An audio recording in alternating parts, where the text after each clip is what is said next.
नमस्कार.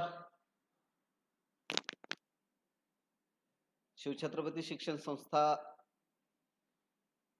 आणि राजर्षी शाहू महाविद्यालयाच्या वतीनं चालवल्या जाणाऱ्या सीईटी सेल विभागाकडून आजच्या या YouTube लाईव्ह सेशनचं ऑर्गनायझेशन करण्यात आलेलं आहे. विशेषतः 12वी बोर्ड परीक्षा किंवा यावर्षी 12वीला असणाऱ्या विद्यार्थ्यांच्या संदर्भामध्ये, 12वी बोर्ड म्हणण्यापेक्षा इयत्ता 12वी मध्ये जे विद्यार्थी शिकत आहेत या महाविद्यालयामध्ये, त्यांच्यासाठी प्रामुख्यानं आजचं हे YouTube लाईव्ह आपण इथे आयोजित केलेलं आहे. आपल्या सर्वांना कल्पना आहे की 15 मार्च पासून अद्यापपर्यंत आपण लॉकडाऊनच्या फेज मधनं जातोय. मध्यंतरी साधारणपणे दिवाळीच्या दरम्यान स्टेट गव्हर्नमेंटनी शाळा आणि महाविद्यालय, विशेषतः 11वी आणि 12वी किंवा 9वी पासून ते 12वी पर्यंतचे क्लासेस सुरू करण्याच्या संदर्भामध्ये काही SOP डिक्लेअर केल्या. संबंध देशभरामध्ये वेगवेगळ्या राज्यांमध्ये कमी अधिक प्रमाणामध्ये स्टँडर्ड ऑपरेटिव्ह सिस्टमच्या माध्यमातून शाळा आणि कॉलेजेस भरवली जातात. अगदी अलीकडेच म्हणजे काल किंवा परवाच्या दिवशीच जे NMC आहे, नॅशनल मेडिकल काउन्सिल,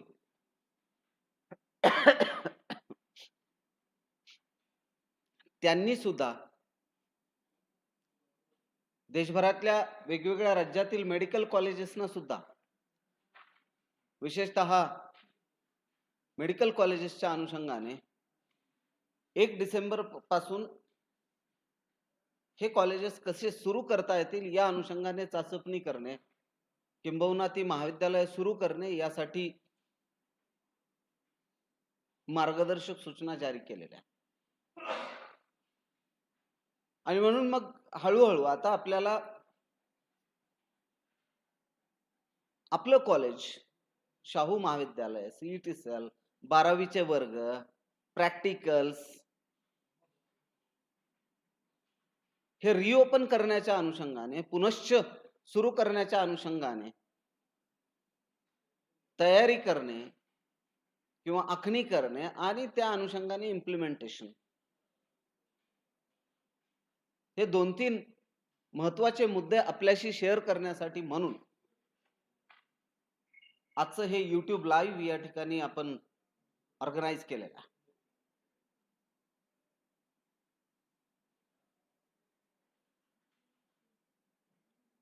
हे जे YouTube लाईव्ह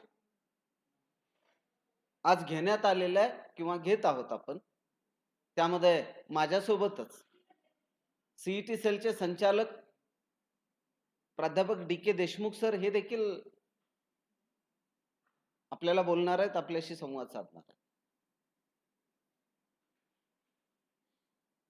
एक 10 ते 12 दिवसांपूर्वी आम्ही एक गुगल फॉर्म आपल्या सर्वांना पाठवलेला होता आणि त्या गुगल फॉर्मच्या माध्यमातून आपल्यापैकी किती विद्यार्थी ऑफलाईन क्लासेससाठी इच्छुक आहेत याची चाचपणी आम्ही केलेली आणि आपल्याला आश्चर्य वाटेल, जवळपास 85% लोकांनी किंवा विद्यार्थ्यांनी आणि त्यांच्या पालकांनी आम्हाला असा रिप्लाय दिला की sir, we are ready to join the classes if those will be started offline in the due course of time. in the due course of time. आणि म्हणून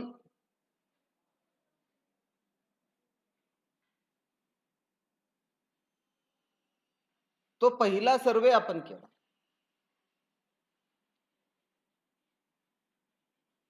त्यानंतर आम्ही विशेषतः सीबीएसई बॅचेसच्या विद्यार्थ्यांना आम्ही मागच्या काही दिवसापूर्वी मेसेजेस टाकलेले आहेत की आपण प्रॅक्टिकल सुरू करतोय त्यांची, आणि या विद्यार्थ्यांनी शक्यतो किंवा कंपल्सरीली प्रॅक्टिकल्सला येण्याचा प्रयत्न करा. त्याच्यातनं काय रिप्लायज येत आहेत ते देखील तपासले. काही विद्यार्थी, काही पालक निश्चितपणाने अनुत्सुक आहेत, आणि त्यामुळं त्यांच्या मनामध्ये आज देखील संभ्रम आहे की उद्या आपण तिथे गेलो, कोरोनाचा संसर्ग वाढला तर काय करणार वगैरे वगैरे, किंवा आम्हाला त्या पद्धतीनं प्रश्न केले जात आहेत की आणखी 15 दिवसानंतर काय असणार आहे, 1 महिन्यानंतर काय असणार आहे, 1.5 महिन्यानंतर काय असणार आहे. त्यामुळे अगदी या YouTube लाईव्हच्या सुरुवातीलाच मी आपल्या सर्वांना क्लिअर करू इच्छितो की ही सबंध परिस्थिती अतिशय अनसर्टन आहे. एकीकडे रिओपनिंगच्या अनुषंगाने प्रयत्न होत असताना दुसरीकडे पुन्हा एकदा सबंध देशभरातनं दुसऱ्या लाटेची शक्यता वर्तवली जात आहे. आणि मग त्या स्थितीमध्ये आणि काही अंशी एकतर मध्यंतरीचे दसरा दिवाळी सारखी सण जी झालेली आहे, या सणांमध्ये हे दोन्ही सण, हे दोन्ही उत्सव हे कौटुंबिक उत्सव असतात, आणि त्याच्यामध्ये किमान कुटुंब पातळीवरती तरी खूप मोठ्या स्वरूपामध्ये आपण एकत्रित येत असतो. आणि हा आजारच असा आहे की तुम्ही एकत्रित आलात की जास्त प्रसार होतो, तुम्ही एकमेकांपासून दूर गेलात तेवढा याचा प्रसार कमी आहे.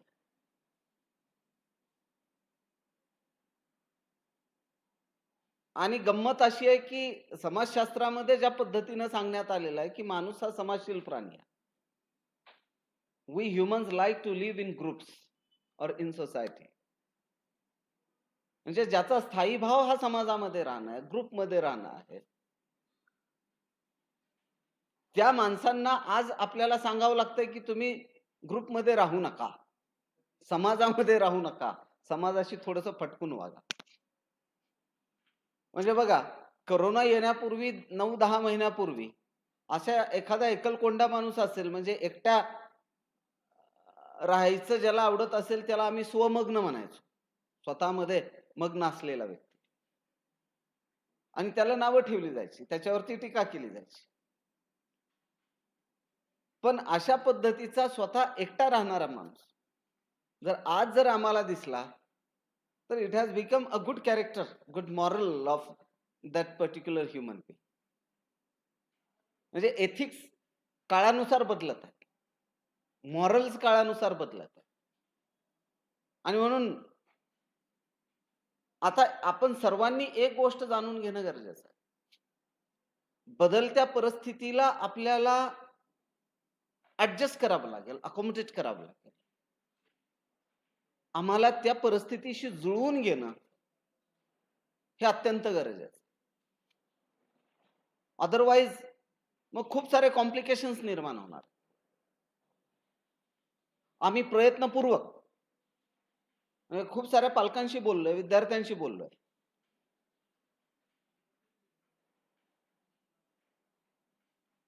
ज्यांचा या महाविद्यालयाशी संबंध नाही अशा व्यक्तींशी देखील आम्ही बोललो. म्हणजे अप्रत्यक्षरित्या जे आमच्या संस्थेशी आणि महाविद्यालयाशी रिलेटेड आहे त्यांच्याशी देखील आम्ही बोललो. आणि मग अशा व्यक्तींशी संवाद साधत असताना एक गोष्ट जी लक्षामध्ये आली की आपण जे करतोय, म्हणजे 15 मार्चला साधारणपणे लॉकडाऊन सुरुवात झालं, आणि एक 15 ते 20 दिवसाच्या गॅप नंतर 5 एप्रिलच्या दरम्यान आपण ऑनलाईन किंवा व्हिडिओ क्लासेसला सुरुवात केली आणि तिथपासून 5 एप्रिल पासून ते आजपर्यंत नॉनस्टॉप आपण मार्गक्रमण चालू ठेवलं आणि त्याचीच परिणिती अशी आहे की आज आपला जवळपास 90% सिलेबस हा पूर्ण होत आलेला आहे. काही बॅचेस तर अशा आहेत, विशेषतः आमची ऍडव्हान्स बॅच असेल, एम्स बॅच असेल, या बॅचेसचा अभ्यासक्रम तर अगदी 95% 98% पूर्ण होत आले. काही छोटे टॉपिक्स एखाद्या विषयाचे किंवा एखाद्या पेपरचे शिल्लक राहिले. Otherwise maximum of the syllabus पूर्ण झाले. बाकी रेग्युलर बॅचेस मध्ये सुद्धा मी आताच म्हटल्याप्रमाणे जवळपास 85 ते 90% दरम्यान सिलेबस कंप्लीशन आले. फिजिकल केमिस्ट्री, इनऑर्गॅनिक केमिस्ट्री तर ऑलमोस्ट संपल्याच जमा. मग एवढ्या डेडिकेटेडली, एवढ्या कमिटेडली वर्क करत असताना इव्हन डाऊट सॉल्व्हिंगच्या अनुषंगाने आपण ते व्हॉट्सअप ग्रुप ठेवलेले आहेत. मी असं म्हणत नाही की 100% विद्यार्थ्यांचे त्याच्यावरती डाऊट सॉल्व्ह होत असतील, but at least we are trying to resolve your issues, असं निश्चितपणाने म्हणू शकतो. कारण बऱ्याचदा विद्यार्थ्यांकडनं कंप्लेंट्स येतात की सर, शिक्षक आम्हाला प्रश्नाची उत्तरच देत नाहीत. 2-2, 3-3 वेळेला डाऊट टाकला तरी त्याचे उत्तर आम्हाला मिळत नाहीत. होऊ शकतं. काही विद्यार्थ्यांच्या संदर्भामध्ये तो अनुभव आलेला असू शकतो, आम्ही नाकारत नाही. कारण या संपूर्ण सिस्टीम मध्ये 12वीचे जवळपास 1250 ते 1300 विद्यार्थी, 11वीचे जवळपास 1400 1450 विद्यार्थी आणि आता नव्यानं निर्माण झालेल्या इन्स्पायर बॅचेसचे जवळपास 1200 विद्यार्थी. म्हणजे हा जो आकडा आहे तो 3839 विद्यार्थ्यांचं समाधान, त्यांच्या शंकांचं निरसन केवळ आणि केवळ व्हॉट्सअप ग्रुपच्या माध्यमातून होईलच याची खात्री कुणीही देऊ शकत नाही, किंबहुना ते असूही शकत नाही. ती अपेक्षा आम्ही ठेवत नाही. कुठेतरी लॅक्युना राहतोच आहे, लहानसहान लॅक्युना असतोच असतो. मग त्या पद्धतीच्या काही क्युरीज आमच्याकडे यायच्या. We tried a lot to resolve your issues, परंतु प्रश्न आजही शिल्लक आहे. आणि त्या स्थितीमध्ये, त्या अनुषंगाने मग ज्या वेळेला स्टेट गव्हर्नमेंटनी काही एसओपीज डिक्लेअर केल्या, त्या एसओपीचं पालन करून आपण काही गोष्टी रिओपन करू शकतो का टप्प्याटप्प्याने, याची आता आम्ही चाचपणी करतोय, किंबहुना त्या पद्धतीनं आता आपण मार्गक्रमण सुरू केलेलं. आणि म्हणून आम्ही सांगितलं की सीबीएसईचे प्रॅक्टिकल्स आम्ही पुढच्या काही दिवसांमध्ये 4 तारखेपासून साधारणपणे आम्ही सुरू करतो. याचं कारण असं आहे की कदाचित जानेवारीमध्ये वगैरे, लास्ट वीक ऑफ जानेवारी पासून किंवा फेब्रुवारीमध्ये वगैरे तुमचे जर प्रॅक्टिकल्स लागले, 1.5 महिना अगोदर जरी कन्सिडर केला आपण, प्रॅक्टिकल सुरू होतात, प्रॅक्टिकल एक्झामिनेशन सुरू होतात, एप्रिल हा जरी कन्सिडर केला एक्झाम मंथ, कारण हे सगळं अंधारात आहे, आणखी कुणी कुठल्याही पद्धतीने डिक्लेरेशन दिलेलं नाही. आपल्यापैकी काही जणांचं मत असं असतं की सर, अजून एक्झामच डिक्लेअर झालेले नाहीत आणि तुम्ही प्रॅक्टिकल्स ठेवता. प्रॅक्टिकल्स घेणं गरजेचं आहे ना, आवश्यक आहे ते. आणि म्हणून आता 15 ते 20 दिवसांमध्ये साधारणपणे तुमचे प्रॅक्टिकल्स पूर्ण करण्याच्या अनुषंगाने प्रयत्न करणार. बाकी पिरियड्स तर ऑनलाईनच असतील, त्याच्यात कुठलाही खंड नाही. ॲज इट इज तुम्हाला ज्या पद्धतीनं ऑनलाईन क्लासेस आम्ही देतोय, व्हिडिओ लेक्चर्स आम्ही देतोय, त्याच पद्धतीनं राहिलेला सिलेबस सुद्धा पूर्ण करण्यासाठी आम्ही नियोजन केलेलं आहे. फक्त ज्या गोष्टी प्रॅक्टिकल तर ऑनलाईन नाहीत होऊ शकत, आणि जरी समजा झाले, ओके, हेही आम्ही व्यवस्था करतोय की ज्या वेळेला विद्यार्थी प्रॅक्टिकल करतील किंवा टीचर डेमॉन्स्ट्रेशन देतील प्रॅक्टिकलचं, त्याचं रेकॉर्डिंग केलं जाईल आणि ते देखील आपल्याला सर्व्ह केलं जाईल, ते देखील आपल्याला पाठवलं जाईल. परंतु ऑडिओ व्हिज्युअल एड्सच्या माध्यमातून प्रॅक्टिकल्स पाहणे आणि प्रत्यक्ष एक्सपेरिमेंट करणे, प्रत्यक्ष प्रयोग करणे, याच्यामध्ये ट्रिमेंडस डिफरन्सेस आहे. आणि एक्झाम मध्ये आम्हाला प्रॅक्टिकल्स करावे लागणार आहेत. ह्या गोष्टी जर कन्सिडर केल्या तर मग मात्र आपल्याला एनी हाऊ हे प्रॅक्टिकल्स अटेंड करावे लागतील, असं आमचं स्पष्ट मत. कारण 20-25 किंवा या मंथ एंडला, डिसेंबर एंड पर्यंत जर सीबीएसईचे प्रॅक्टिकल्स आम्ही संपवले तर लगेच जानेवारीमध्ये आमच्या रेग्युलर बॅचेसचे 12वीचे प्रॅक्टिकल सुरू करावे लागणार. 1200 विद्यार्थी आहेत तिथे, जवळपास 1100 विद्यार्थी आहेत. आणि मग त्या 1100 विद्यार्थ्यांच्या बॅचेस, त्यांचे प्रॅक्टिकल्स ते पूर्ण करायला आम्हाला 2-2.5 महिने लागतात साधारणपणे. व्यवस्थित जर प्लॅन करून, आताच्या कोविड स्थितीमध्ये जर त्याला प्लॅन करून हे करायचं म्हटलं तर किमान 2.5 महिन्याचा कालखंड तिथे लागतो. आणि त्यामुळं आज ती स्थिती आहे. म्हणजे एक लक्षात घ्या, भीती तर सदैव असणारच आहे ना. मध्यंतरी नीटची परीक्षा 13 सप्टेंबरला झाली.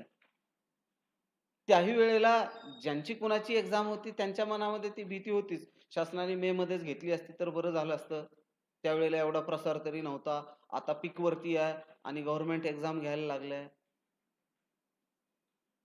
पण लक्षात घ्या की त्या एक्झाम मधनं असं कुठेही निदर्शनास आलं नाही, किंबहुना तशा पद्धतीची बातमी ऍटलिस्ट कुठेही पाहायला मिळाली नाही की एखादा विद्यार्थी एक्झाम द्यायला गेला आणि त्याला करोना झाला. काही स्वरूपामधले स्टँडर्ड ऑपरेटिंग सिस्टम्स त्यामध्ये इम्प्लिमेंट करण्यात आलेले होते आणि त्यामुळे साहजिकच तिथे त्या पद्धतीचा प्रसार नव्हता होऊ शकत.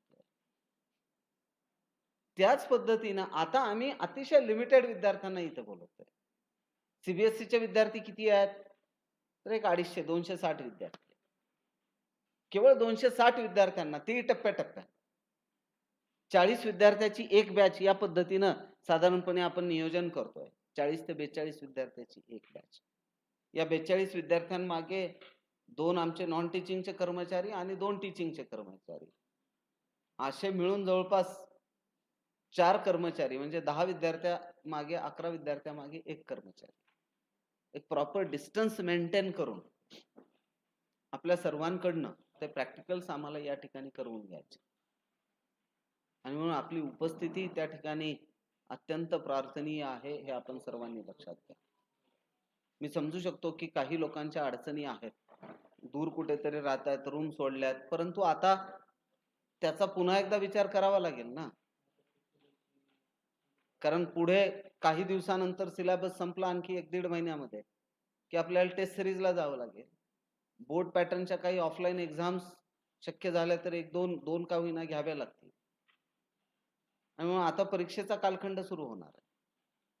आपल्या सर्वांना हेही माहिती आहे की जर आपण लातूरमध्ये राहिलो, त्या वातावरणामध्ये राहिलो, तर निश्चितपणाने त्याचा इम्पॅक्ट अभ्यासावरती होतो. अभ्यास आणखी चांगला होतो. तुम्ही ज्या ठिकाणी सध्या राहतायत, काही मेट्रो सिटीज जर सोडल्या तर बहुतांश विद्यार्थी हे आमचे ग्रामीणमध्ये, तालुका प्लेसेस वरती आहे. आणि मग ते विद्यार्थी जर लातूरमध्ये आले तर त्यांना इथं मिळणारं नेटवर्क, इंटरनेट कनेक्टिव्हिटी हे त्यांच्या गावच्या पेक्षा इथे चांगलीच असणार आहे. म्हणून आपण आता पुन्हा एकदा लातूरकडे येण्याचा प्राधान्यानं विचार करायचा आहे, किंबहुना या ठिकाणी यायचं आणि आपली राहण्याची, भोजनाची वगैरे सोय करून घ्यायची. हॉस्टेलच्या संदर्भामध्ये डीके सर तुमच्याशी बोलतील, परंतु बाकीची भीती तुमच्या मनामध्ये आहे. हे बघा, आपण सर्वांनी मिळून जर काळजी घेतली ना, आता आम्ही इथे आहेतच आहेत ना, साधारणपणे 60-70 कर्मचारी रोज महाविद्यालयात आहेत, रोजच महाविद्यालयात. मध्यंतरी तर 1 महिना असा होता की 11वीचे ऍडमिशन, इन्स्पायर बॅचचे ऍडमिशन 12वीचं फीस भरण्याचा कालखंड, किमान 500-600 पालक आणि आमचे एवढे 50-60 कर्मचारी रोज महाविद्यालयात असायचे. आम्हाला कधी डिस्टर्ब नाही झाला किंवा आमच्या कर्मचाऱ्यांनाही कुठे डिस्टर्ब झाला नाही. एक वेळेला फक्त 11th ऍडमिशनच्या कालखंडामध्ये एक मला पर्सनली काही डिस्टर्बन्सेस आलेले होते. तो जर एक भाग सोडला तर बाकी कुणालाही या ठिकाणी डिस्टर्बन्सेस आलेले नाहीये. म्हणून फार काही काळजी करण्यासारखं याच्यामध्ये आहे असं मला वाटत नाही. आणि शेवटी मी पुन्हा पुन्हा सांगतो की आपण आपली स्वतःची काळजी घ्यायची. आमचे विद्यार्थी मित्र इथं आल्याच्या नंतर एकमेकाच्या खांद्यावर हात नाही टाकून चालले, उगीच विनाकारण इथे तिथे थुंकले नाहीयेत, इथे तिथे स्पर्श नाही केला, तर अर्थातच या आजाराचा प्रसार हा नाही होणार. पण जाणीवपूर्वक आम्ही जर काही उपद्व्याप करणार असू तर मग मात्र त्याला कुणी अटकाव करू शकत नाही. आणि म्हणून मी मगाशी म्हटल्याप्रमाणे जेवढे जवळ येऊ ना तेवढा हा आजार जास्त वाढणार. जेवढे दूर राहू, अंतरावरती राहू, तेवढा हा आजार दूर असणार. म्हणून आम्ही ज्या सूचना या ठिकाणी विद्यार्थ्यांना देतोय त्या अशा स्वरूपामधल्या आहेत की पालकांच्या संमती पत्राशिवाय विद्यार्थ्यांना आम्ही वर्गामध्ये प्रवेश देणार नाही. महाविद्यालयाच्या परिसरामध्ये एक पर्टिक्युलर फॉर्म आहे, त्याचा संमती पत्राचा एक नमुना आहे. त्या नमुन्यामध्ये मला वाटतं ते तुम्हाला ऑलरेडी व्हॉट्सअप ग्रुपच्या माध्यमातून सर्क्युलेट करण्यात आलेला आहे. त्याची प्रिंट काढायची आहे, त्याच्यावरती सही करायची आहे आणि ते महाविद्यालयामध्ये कॉलेजमध्ये आपण सीईटी सेलमध्ये सबमिट करायचं. महाविद्यालयाच्या परिसरात कटाक्षाने किमान 6 फुटांचा अंतर मेंटेन होणं गरजेचं आहे, आवश्यक आहे. म्हणून विद्यार्थ्यांना एकमेकाच्या खांद्यावरती हात टाकून ग्रुपमध्ये वावरायला, गोंधळ घालायला पूर्णतः बंदी असणार आहे. ज्या क्षणाला आपण महाविद्यालयाच्या बाहेरचं जे गेट आहे, मेन एंट्रन्स आहे, तिथं आल्याबरोबर तुमच्या तोंडावरती मास्क, फेस मास्क, चांगल्या क्वालिटीचं फेस मास्क असणं हे देखील अत्यंत गरजेचं आहे किंवा बंधनकारक आहे. पिण्याच्या पाण्याची बॉटल आपण स्वतः घरी येऊन घेऊन यायची. शक्यतो टिफिन आणायचा नाही, इथं आणून जेवण करायचं नाही, कारण ते तुमच्याच्याने मेंटेन होत नाही. विद्यार्थी काय करतात की एकमेकासोबत बसतात आणि मग तो गोंधळ होऊ शकतो. जर तुम्ही एकत्रित जेवायला नाही बसलात तर प्रश्न येत नाही, परंतु शक्यतो टिफिन टाळायचा. महाविद्यालय परिसरात विद्यार्थ्यांनी एकत्र फिरू नये तथा घोळक्याने उभा राहू नये. मी मगाशीच सांगितलं तुम्हाला, एकमेकाच्या खांद्यावर हात टाकून चालणे, ग्रुपमध्ये जाणे येणे हे कम्प्लिटली बॅन असेल. स्वच्छतागृहांमध्ये आपल्याला गर्दी करता येणार नाही. शक्यतो दरवाजे, खिडक्या, नोटीस बोर्ड, भिंती, रेलिंग्स इत्यादींना आपण स्पर्श करू नये, कारण कॉमन प्लेसेस जे असतात ना त्या ठिकाणी कुणीही येतं, कुणीही जातं आणि आपल्याला विनाकारण सवय असते चलत चलत असं टिपली मारतो आपण, उगीच हात फरकांडत चालतो. काही लोकांना पाठ भिंतीला लावून स्वतःला ओरबडत पुढे जायची सवय असते. तर हे आपल्यापैकी कुणीही करायचं नाही. स्वतः विद्यार्थी किंवा कुटुंबामध्ये कोणीही करोना बाधित व्यक्ती असेल तर ताबडतोब महाविद्यालयामध्ये त्याच्या संदर्भामध्ये सूचना करायची. आपल्यापैकी कुणाला जर सर्दी, खोकला, ताप, वारंवार शिंका, अंगदुखी, तीव्र डोकेदुखी इत्यादी सारखे जर लक्षण असतील किंवा डायरिया यासारखे जर लक्षणं असतील तर अशा विद्यार्थ्यांनी कृपया महाविद्यालयामध्ये येऊ नये आणि त्या संबंधीची माहिती त्वरित सीईटी सेलमध्ये देणं त्यांच्यावरती बंधनकारक असेल. शिंकताना अथवा खोकताना कुठेही, आणि हे कसं आहे ना, ह्याच्यातल्या बऱ्याचशा गोष्टी आपण लहान होतो ना, म्हणजे 4वी पर्यंतच्या विज्ञानाच्या पुस्तकामध्ये याच्यातले बरेचसे पाठ आम्हाला सांगण्यात आलेले आहेत, शिकवण्यात आलेले आहेत. खोकताना या पद्धतीनं खोकलं पाहिजे किंवा तोंडावरती रुमाल ठेवला पाहिजे किंवा टिश्यू पेपर ठेवला पाहिजे. शिंकताना टिश्यू पेपर ठेवा, रुमाल ठेवा. शिंकताना किंवा खोकताना आपल्या तोंडातील थुंकी वगैरे त्याचे जे पार्टिकल्स आहेत समोरच्याच्या अंगावरती जाणार नाहीत याची काळजी आपल्याला घ्यायची असते. म्हणून तिथे तोंड कटाक्षानं रुमालाने किंवा टिश्यू पेपरने झाकायला पाहिजे. आपले हात वारंवार स्वच्छ धुवावे.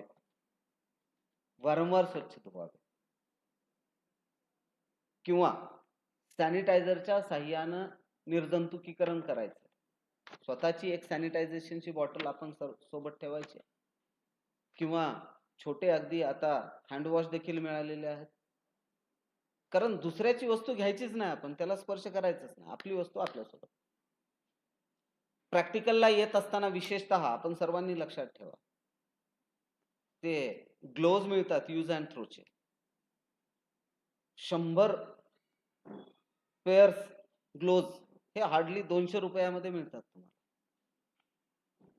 ज्या वेळेला तुम्ही प्रॅक्टिकल लॅब मध्ये जात असताना आपले स्वतःचे ग्लोव्ज आपण हातामध्ये घालायचे आणि प्रॅक्टिकल लॅब मध्ये एंट्री करायचे फेस मास्क लावून हातामध्ये ग्लोव्ज घालून. आणि प्रॅक्टिकल संपलं, लॅब मधनं बाहेर जात असताना किंवा इथे गेट जवळ कुठेतरी आम्ही एक डस्टबिन ठेवू विशेषतः, आणि त्या डस्टबिन मध्ये आपण ते ग्लोव्ज काढून तिथल्या तिथेच ते फेकून द्यायचे. ते पुन्हा बाहेर कॅरी करायचे नाही. ओके. जेणेकरून अनावधानाने चुकून हुकून कुठे स्पर्श झालाच तर त्याचा डिस्टर्ब पुढे आपल्याला होणार नाही. आणि ग्लोव्ज काढत असताना सुद्धा काळजी घ्यायची विद्यार्थी मित्रांनो. आपण सगळ्यांनी लक्षात घ्या की ग्लोव्ज टेक्निकली व्यवस्थित आपल्याला हातातनं काढण्याची काळजी घ्यायची आहे. आणि त्या पद्धतीनं जर आपण ते काढून त्या डस्टबिन मध्ये वगैरे फेकून दिले तर त्याची विल्हेवाट आम्हाला इतरत्र फेकू नका. काय म्हणतात ते यूज अँड थ्रोचे मास्क असतील, यूज अँड थ्रोचे ग्लोव्ज असतील, कुठेही फेकले आणि आपण निघून गेलो, कृपया असं करू नका. ते ज्या ठिकाणी तुम्हाला त्याच्या संदर्भामधल्या डस्टबिन्स वगैरे ठेवलेले असतील किंवा बॉक्सेस वगैरे ठेवलेले असतील त्याच ठिकाणी कृपया हे सगळे मास्क आणि ते हँड ग्लोव्ज आपण काढून हे करायचं. परत स्वच्छ हात धुवायचे आणि मग पुढच्या आपल्या कामाला आपण सर्वांनी लागायचं आहे. रुमाल, मास्क, पाणी बॉटल, टिफिन बॉटल, वही, पेन, हँड ग्लोव्ज, पुस्तक इत्यादीचे आपल्या कुणाही मित्रासोबत आदान प्रदान करायचं नाही. त्याचं आपल्याकडे आणि आपलं त्याच्याकडे या पद्धतीनं कुठलीही गोष्ट करायची नाही. एकमेकांच्या बॅग एकमेकांनी वागवायच्या नाही. आपली बॅग आपल्यासोबत, आपलं टिफिन, आपली पाणी बॉटल आपल्यासोबत. माझी पाणी बॉटल तू घे, तुझी मी घेतो. आपल्याला सवय असते एकानं पाणी आणायचं आणि ते 4 जणांनी प्यायचं. तर ते आता इथून पुढे वॅक्सिन येईपर्यंत आणि या आजाराचा पूर्ण नायनाट होईपर्यंत आपल्याला याच्यापैकी कोणतीही गोष्ट करता येणार नाही, हे देखील आपण सर्वांनी लक्षात घ्या. मगाशी मी सांगितलं तुम्हाला की महाविद्यालयाच्या परिसरामध्ये अथवा वर्गामध्ये थुंकायचं नाही. एका बाकावरती एकाच विद्यार्थ्यांनी बसायचंय. शक्यतो आपण जो बेंच किंवा बाक निवडलेला आहे, एकदा बसताय कायमस्वरूपी तोच बेंच ठेवायचा. आज इथं उद्या तिथं असं करायचं नाही.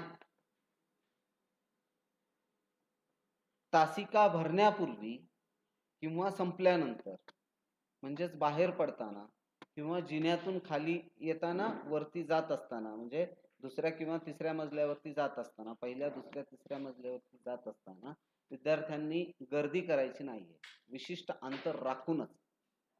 आता हे शिकावं लागणार. These are the new ethics, the new normals to live in the post covid age. आणि म्हणून या सगळ्या गोष्टींची जर आपण काळजी घेतली तर विद्यार्थी मित्रांनो, ट्रस्ट मी की आपल्या जवळ सुद्धा करोना भटकू शकत नाही, बिलकुल भटकू शकत नाही. बाकी कॉलेज लेवलवरती ज्या काही गोष्टी असतात, निर्जंतुकीकरण असेल वर्गखोल्यांचं, बेंचेसचं, लॅबचं, ते आम्ही सातत्यानं करत राहणार. त्याची काळजी नका करू. ओके. त्यामुळं that is not of your worry, that should not be your worry. त्यामुळं आम्ही आमच्या लेवलवरची काळजी घेऊ, तुम्ही तुमच्या अनुषंगाने काळजी घ्या. निश्चितपणाने आपण करोनाला न भीता, करोनाचा, कारण एक लक्षात, आम्ही तुम्हाला सही सलामत, एक पॅनिक होतं तुमच्यामध्ये, होतं की नाही? पालकांमध्ये होतं, विद्यार्थ्यांमध्ये. आता काय होणार, सिलेबस कसा संपणार, परीक्षा कधी होणार? पण परीक्षेच्या अगोदर वेल विदिन टाइम तुमचा सिलेबस कंप्लीट करून तुम्हाला, आणि आपण सर्वांनी लक्षात घ्या, तुमचा आजपर्यंतचा जो काही सिलेबस झालेला आहे 90%, 85 ते 90%, त्याच्या ऑलमोस्ट फुल सिलेबसच्या 2 एक्झाम, भलेही त्या पार्ट सिलेबस आम्ही त्याला नाव दिलेलं असू, त्या देखील आपण घेतलेल्या. म्हणजे बाय एनी मीन्स आपण कुठेही तुमच्या तयारीच्या अनुषंगाने कुठे कमी पडलोय असं मला वाटत नाही. एकच प्रश्न आहे की प्रॅक्टिकल व्यतिरिक्त बाकीचे जे आमचे रेग्युलरचे विद्यार्थी आहेत त्यांचं काय? तर त्यांच्याही अनुषंगाने काही गोष्टी मी आपल्याला सांगू इच्छितो की साधारणपणे 12वीचे English, crop science, fishery science, crop production, computer science, electronics या विषयांच्या तासिका आम्ही महाविद्यालयामध्ये सुरू करतोय. अर्थात ज्या विद्यार्थ्यांना इथे यायचं त्यांनी यायचं तासिकांच्या संदर्भात. बाकी ते क्लासेस आम्ही शूट करून, रेकॉर्ड करून तुम्हाला ऑनलाईन देणार पण. याच्या व्यतिरिक्त आणखी एक उपक्रम आम्ही सुरू करतोय, ऑफलाईन डाऊट सॉल्व्हिंग. कदाचित 2 तारखेपर्यंत, पुढच्या आठवड्याचा किमान 4 तारखेपासून ते 10 तारखेपर्यंतचा डाऊट सॉल्व्हिंगचं सेशन, कोणत्या दिवशी कोणत्या विषयाचं कोणत्या वर्गामध्ये डाऊट सॉल्व्हिंग असणार आहे, आणि तुम्ही डाऊट्स कसे पाठवायचे याच्या संदर्भामधलं एक डिटेल, एक माहिती पत्रक तयार करून आणि टाइम टेबल तयार करून तुमच्या व्हॉट्सअप ग्रुपवरती पाठवला जाईल. जास्तीत जास्त पुढच्या 2 ते 3 दिवसामध्ये ते पाठवतो. आणि 1 तारखेपासून, साधारणपणे 1 तारखेपासून आपण हे ऑफलाईन डाऊट सॉल्व्हिंग महाविद्यालयामध्ये सुरू करतोय. जिथं विद्यार्थी असतील, ज्यांना डाऊट्स, ज्यांना विचारायचे किंवा विचारलेले आहेत, ते विद्यार्थी फक्त आले तरी चालेल, सगळ्यांनीच येण्याची आवश्यकता नाही. आणि मग त्याचं देखील रेकॉर्डिंग केलं जाईल आणि ते तुम्हाला प्रोव्हाइड केलं जाईल. म्हणजे या पद्धतीनं मग बऱ्याचशा तुमच्यापैकी बऱ्याचशा जणांचा जो कन्सर्न आहे, आम्ही टॉपिक वाईज जाऊ, किंवा मोठा टॉपिक असेल तर त्याला 2 ते 3 सेक्शन मध्ये डिवाइड करू. शिक्षकांशी बोलतो मी पुढच्या 1-2 दिवसांमध्ये, आणि तुम्हाला त्या पद्धतीनं सुरुवातीला आम्ही जे करंट टॉपिक्स आहेत, सपोज फिजिक्स मध्ये आता हीट चालू आहे, तर हीट या टॉपिकच्या, या पार्टच्या अनुषंगाने जे काही डाऊट्स आहेत तुमचे, त्याच्यावरती चर्चा केली. केमिस्ट्रीमध्ये ऑर्गॅनिक केमिस्ट्रीचा हॅलो अरेन्स आणि हॅलो अल्केन्स हा टॉपिक सुरू आहे, किंवा त्याच्या अगोदरचा जो काही असेल. बायोलॉजीमध्ये आता एक्सक्रिशन चालू आहे. म्हणजे जे रनिंग टॉपिक्स आहेत त्याच्यावरचे डाऊट सेशन्स प्रामुख्याने अगोदर या ठिकाणी घेण्याचा प्रयत्न करतोय. म्हणजे 30 तारखेला तर तुमची परीक्षाच आहे, म्हणून 30 तारखेपर्यंत आम्ही तुम्हाला कुठल्याही पद्धतीनं डिस्टर्ब करणार नाहीये. हा जो सगळा प्रोग्राम आहे, इव्हन सीबीएसईचा जो प्रॅक्टिकलचा जो प्रोग्राम आहे, तो टेंटेटिव्हली आम्ही 4 डिसेंबर पासून सुरू करतोय. कारण जरी तुम्हाला 1 तारीख जरी सांगितलेली असते, 2 आणि 3 तारखेला आमच्याकडे 12वी बोर्डाच्या प्रात्यक्षिक परीक्षा आहेत, सप्लिमेंटरीच्या, आणि मग त्या झाल्याच्या नंतर 4 तारखेपासून प्रामुख्याने प्रॅक्टिकल्सला आपण इथे महाविद्यालयामध्ये सीबीएसईच्या विद्यार्थ्यांच्या अनुषंगाने सांगू इच्छितो मी, हे आहे. याचा टाइम टेबल सीबीएसई बॅचच्या तिन्ही ग्रुप्सवरती, व्हॉट्सअप ग्रुपवरती आज संध्याकाळपर्यंत टाकला जाईल. काही अडचणी असतील तर ते आमच्याशी शेअर करा. विशेषतः सुरुवातीला आम्ही A1 जी बॅच आहे, A1 बॅच म्हणजे ॲडव्हान्स बॅच, या ॲडव्हान्स बॅचचे फिजिक्स आणि केमिस्ट्रीचे प्रॅक्टिकल्स पहिल्या 10 दिवसांमध्ये, 10 ते 12 दिवसांमध्ये पूर्ण करण्याचा प्रयत्न करतोय. म्हणून आणि या विद्यार्थ्यांचा ऑलमोस्ट सिलेबस, एखादा पेपर जर सोडला तर बाकी सिलेबस संपलेला आहे. आणि म्हणून मग 3 तास फिजिक्स, 3 तास केमिस्ट्री, अर्थात ते थोडं कमी वेळामध्ये होतं. 2, सव्वा 2, जास्तीत जास्त 2.5 तासामध्ये पूर्ण होतं प्रॅक्टिकल. तर त्या वेळामध्ये पूर्ण करून तुम्हाला बाकीचा वेळ अभ्यासासाठी मिळणार आहे. सकाळच्या सत्रामध्ये फिजिक्स असेल, दुपारच्या सत्रामध्ये केमिस्ट्री असेल. काही विद्यार्थ्यांचं सकाळच्या सत्रामध्ये केमिस्ट्री असेल, दुपारच्या सत्रामध्ये फिजिक्स असेल. ज्या वेळेला A1 बॅचचे फिजिक्स आणि केमिस्ट्रीचे प्रॅक्टिकल सुरू असतील त्यावेळेला आमची जी A2 बॅच आहे म्हणजे एम्स बॅच आहे किंवा के डिव्हिजन आहे, सीबीएसईची बॅच आहे, या बॅचेसचे बायोलॉजीचे प्रॅक्टिकल चालू असतील. आणि मग A1 चे फिजिक्स केमिस्ट्रीचे संपले की मग हळूहळू तुम्हाला तिकडे स्विच ऑन करू, म्हणजे फिजिक्स आणि केमिस्ट्रीचे प्रॅक्टिकल पुढच्या 20 दिवसामध्ये, 20-22 दिवसामध्ये या पद्धतीनं.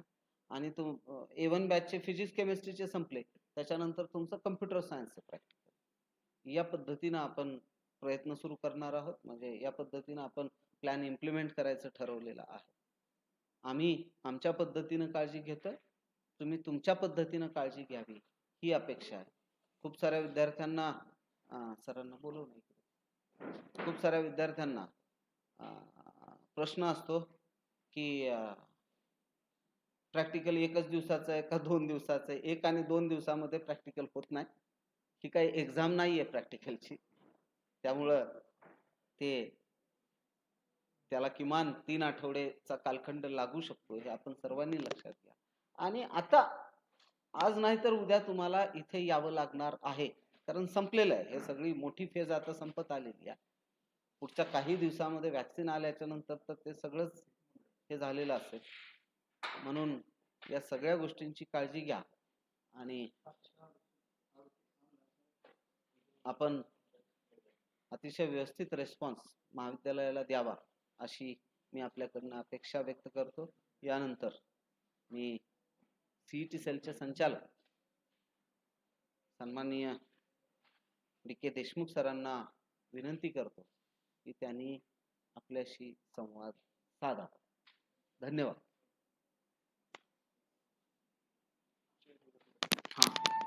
चेअर कार्ड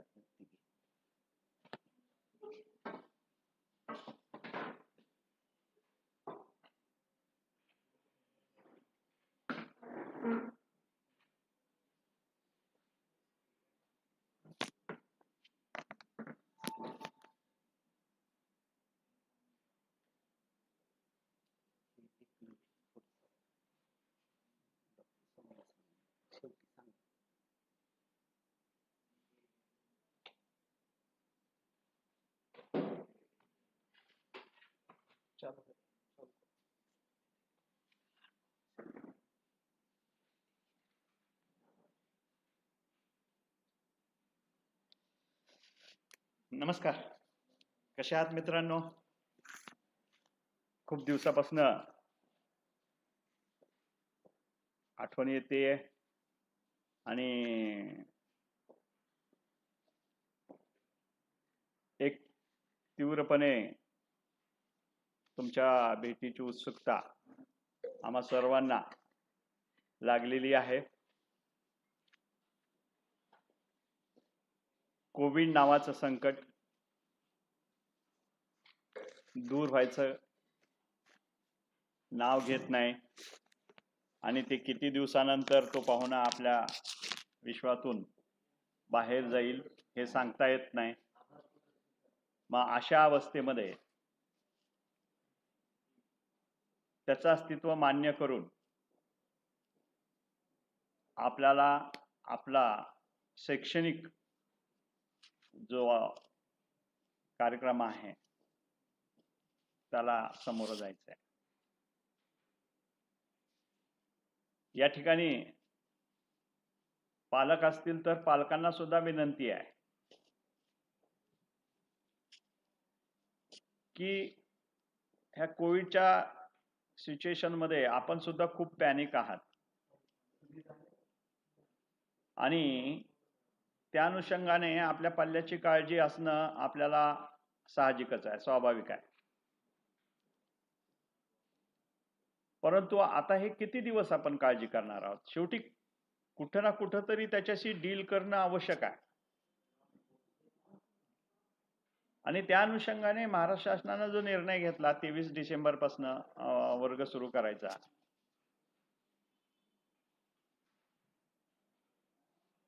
त्याची तयारी आपल्याला करणं आता आवश्यक आहे. कारण आपण खूप दिवस आता थांबू शकत नाही.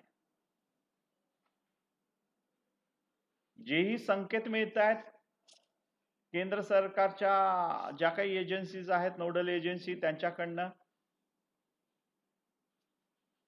ज्या की ह्या जेई मेन्स, ॲडव्हान्स किंवा नीट सारख्या परीक्षा घेणाऱ्या, त्याचबरोबर सीबीएसई बोर्डासारखी एजन्सी सुद्धा एक प्रकारे शैक्षणिक कार्यक्रम राबवण्यावर ठाम आहे. अगदी परवालाच सीबीएसईचे सेक्रेटरी यांनी पत्रकार परिषद घेतली आणि सांगितलं की बाबा 1 जानेवारी ते 7 फेब्रुवारीच्या दरम्यान आपल्याला सीबीएसई 12वी बोर्डाची प्रात्यक्षिक परीक्षा घ्यावायच्या आहेत. अर्थात त्या कॉलेजनी ते ठरवायचं आहे. जे एक्सटर्नल एक्झामिनर येतात आपल्या कॉलेजमध्ये, समजा त्यांच्याशी संवाद साधून त्यांच्या सोयीची तारखा आपल्याला घ्याव्या लागतात. याचाच अर्थ 15 जानेवारीच्या आसपास आपल्याला प्रॅक्टिकल्सच्या परीक्षा बोर्डाच्या, सीबीएसई बोर्डाच्या घ्याव्या लागतील असं वाटतंय. दुसरं, एनडीएचे जे डायरेक्टर आहेत, एनटीएचे विनीत जोशी, यांनीही सोशल मीडियावर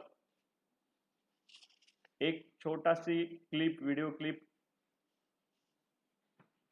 पाठवलेली आहे आणि त्यामध्ये नीट आणि जेई मेन्स परीक्षेच्या बद्दलचे काही संकेत त्यांनी दिलेले आहेत. त्यामधला एक स्पष्ट संकेत आहे, त्यांनी संभ्रम दूर करण्याचा प्रयत्न केलेला आहे की विविध बोर्डांनी देशभरातल्या कोरोनाच्या काळातला जे काही लॉस झालेला आहे विद्यार्थ्यांचा, तो लक्षात घेऊन काही अभ्यासक्रमामध्ये कपात केलेली आहे, डिलीट केलेला आहे अभ्यासक्रम. सीबीएसईने तसा 30% अभ्यासक्रम डिलीट केलेला आहे. पण जेव्हा महाराष्ट्र सरकारने 25% केला महाराष्ट्र बोर्डाने आणि सीबीएसईने 30% केला, पण जो काही अभ्यासक्रम महाराष्ट्र बोर्डाने वगळलेला आहे आणि सीबीएसईने वगळलेला आहे त्याच्यामध्ये साम्य नाही आहे, म्हणजे सारखाच नाही आहे. दोन्हीचा जर आपण एकत्रित विचार केला तर आपल्या महाराष्ट्राच्या बाबतीतही आपल्याला असं लक्षात येतं की फक्त दोन्हीमध्ये मिळून 10% कॉमन असा सिलेबस आहे की जो डिलीट केलेला आहे. आणि त्या अनुषंगाने सबंध महाराष्ट्रभर एक संभ्रमाचं वातावरण होतं, किंबहुना देशभरच संभ्रमाचं वातावरण होतं. देशामधल्या अनेक, अरे जरा बोलू नका, डिस्टर्ब होऊ लागलाय, तुम्ही बाहेर जाऊन बोला, जर फारच आवश्यक असेल तर बाहेर बोला.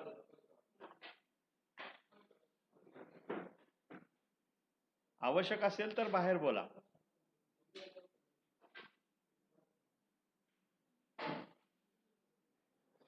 वेगवेगळ्या बोर्डांनी वेगवेगळ्या प्रकारचा अभ्यासक्रम डिलीट केलेला आणि एक संभ्रमाची अवस्था निर्माण झालेली होती की ह्या परीक्षांचा अभ्यासक्रमाचं काय असेल. आणि आम्ही सगळे गृहीत धरून चाललो की सीबीएसई बोर्ड हे पूर्ण देशभर असं पसरलेलं असल्यामुळं सीबीएसई बोर्डात जे डिलीट केलेलं आहे तेही या परीक्षेत डिलीट होईल. पण असं कायदेशीररित्या करता येत नाही, कारण का सीबीएसई बोर्डाला सर्वच्या सर्व देशातले विद्यार्थी परीक्षा द्यायला बसलेले नाहीत. किंबहुना सीबीएसई बोर्डाचा जो टक्केवारी आहे ती अत्यंत अल्प आहे. वेगवेगळ्या स्टेट बोर्डाचे विद्यार्थी ह्या NTA द्वारे घेतल्या जाणाऱ्या JEE किंवा नीट सारख्या परीक्षेला सामोरे जाणार आहेत.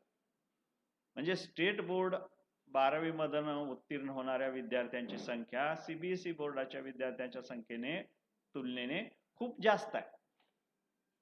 मग अशा वेळी NTA सारखी जे ऑटोनॉमस एजन्सी आहे ती अशी कुठल्या तरी एका बोर्डाला समोर ठेवून परीक्षेचा अभ्यासक्रम किंवा परीक्षेचा त्यांचा प्रोग्राम आखू शकत नाही. म्हणून त्यांनी स्पष्ट सांगितलेलं आहे की आमचा सिलेबस हा स्वतंत्र आहे, तो कुठल्याही बोर्डाशी रिलेटेड नाही आहे, सीबीएसई बोर्डाशीही रिलेटेड नाही आहे, आणि त्याच्यामुळं आम्ही मागच्या वर्षी जो अभ्यासक्रम होता परीक्षेसाठी त्यात बदल करणार नाही. याचाच अर्थ असा आहे की आपल्या नीट परीक्षेसाठी किंवा JEEच्या परीक्षेसाठी जो अभ्यासक्रम असेल हे तो मागच्या वर्षी जो अभ्यासक्रम होता या परीक्षेसाठी डिक्लेअर केलेला तोच अभ्यासक्रम असणार आहे. त्यांनी स्पष्ट सांगितलं की सीबीएसईने 30% जर डिलीट केलेला असेल तर ते बोर्डासाठी फक्त आहे लागू. बोर्ड परीक्षेसाठी तो डिलीटेड पोर्शन असू शकतो, पण आमच्या परीक्षेसाठी तो डिलीटेड असू शकत नाही. याचाच अर्थ असा आहे की आपल्याला ते सगळ्या टॉपिक्स शिकणं भाग आहे. त्याच वेळी दुसराही असा संकेत त्यांच्याकडनं मिळालेला आहे की कोविडच्या सिच्युएशन मध्ये अभ्यासाची जी टीचिंगची लर्निंगची प्रोसेस आहे ती जरा स्लो डाऊन झालेली आहे, आणि त्या अनुषंगाने थोडासा म्हणजे जो रिअल टाइम त्यांच्या ज्या परीक्षा होत होत्या जानेवारीमध्ये JEE मेन्सची पहिला सत्र, एप्रिलमध्ये दुसरं सत्र आणि नीटचं मेच्या पहिल्या आठवड्यात किंवा पहिल्या रविवारी जी परीक्षा होत होती ते थोडंसं लांबू शकतं, पण खूप काही मागच्या वर्षीसारखं लांबणार नाही. म्हणजे मागच्या वर्षीची परीक्षा 13 सप्टेंबरला झाली, इतकं तर ते लांबणार नाही. त्यांनी स्पष्ट शब्दात सांगितलेलं आहे की थोडासा पुढे जाऊ शकतं, परंतु असं एवढं पुढे जाणार नाही. याचाच अर्थ असा आहे की फार तर फार एखाद्या महिन्याने ह्या परीक्षा पुढे जाऊ शकतात. आपल्या स्टेट बोर्डाने जाहीर केलेलं आहे की आपली स्टेट बोर्डाची वार्षिक परीक्षा ही मे मध्ये होईल. याचाच अर्थ एप्रिलमध्ये प्रॅक्टिकल्स होतील. एप्रिलमध्ये जर प्रॅक्टिकल्स घ्यायचे असतील तर आपल्याला सरळ आहे की जानेवारीच्या आसपास आपल्याला प्रॅक्टिकलचे वर्ग द्यावे लागतील. कारण का SOP जी आहे, म्हणजे ह्या परिस्थितीमध्ये, कोविडच्या परिस्थितीमध्ये लॅबमध्ये सुद्धा आपल्याला खूप गर्दी करता येणार नाही. एक विशिष्ट अंतर ठेवून म्हणजे परवानगी द्यायची आहे प्रयोग करायला. तर याचा अर्थ ज्या बॅचेस आहेत त्या छोट्या कराव्या लागतील, आणि हा प्रोग्राम खूप लेंदी आणि लांब चालणार आहे. आणि या अनुषंगाने आता आपल्याला पवार सरांनी सांगितल्याप्रमाणे लातूरमध्ये जर आपण नसाल तर लातूरमध्ये यायचं आणि इथं स्टे करण्याची एक मानसिकता तयार करावी लागेल. दुसरा असं महत्वाचा एक आम्ही डिसिजन घेतोय की सध्या आम्हाला तर माहिती आहे की आम्ही म्हणजे एकही दिवस सुट्टी घेतलेली नाही, आम्ही दररोज महाविद्यालयात आहोत. आणि काल परवाच आमच्या अँटीजन टेस्ट घेतल्या सगळ्या आमच्या कर्मचाऱ्याच्या, त्यात एकही कर्मचारी आपला कोरोना पॉझिटिव्ह आढळलेला नाहीये. एवढ्या फुल फ्लेज प्रोग्राम, 11वीचे प्रवेश, 12वीची फीस भरण्याचा जो काही आणि राहिलेल्या मुलांचा प्रवेशाचा कार्यक्रम, त्याच्यानंतर नीट किंवा JEE advance, JEE mains board परीक्षेचे रिझल्ट, त्याच्यानंतर इन्स्पायर बँच प्रवेश प्रक्रिया, या अनुषंगाने कॉलेजमध्ये फुल रश आहे. पण तरीही आपण या ठिकाणी कसोशीने जे काही कोविडच्या संदर्भात आवश्यक असणाऱ्या काही गोष्टी आहेत की अंतर ठेवणे, मास्क वापरणे, सॅनिटायझेशन करणे, ह्या गोष्टी आपण करतोय. आणि व्हिजिटरची एवढी संख्या असतानाही मग आमच्या इथले सगळे कर्मचारी सेफ आहेत. याचाच अर्थ असा आहे की आपण थोडीशी काळजी घेतली तर आपल्याला फारसं काही त्याच्यापासनं संकट ओढावेल असं आपल्याला आता एक वाटत नाही आहे. त्याच्याबद्दलची एक थोडकी खातरजमा आपल्याला झालेली आहे. तरी आपण पहिल्यांदाच आता महाविद्यालयामध्ये येणार आहात या गॅपच्या नंतर, म्हणून आपण टप्प्याटप्प्याने हे वर्ग सुरू करणार आहोत.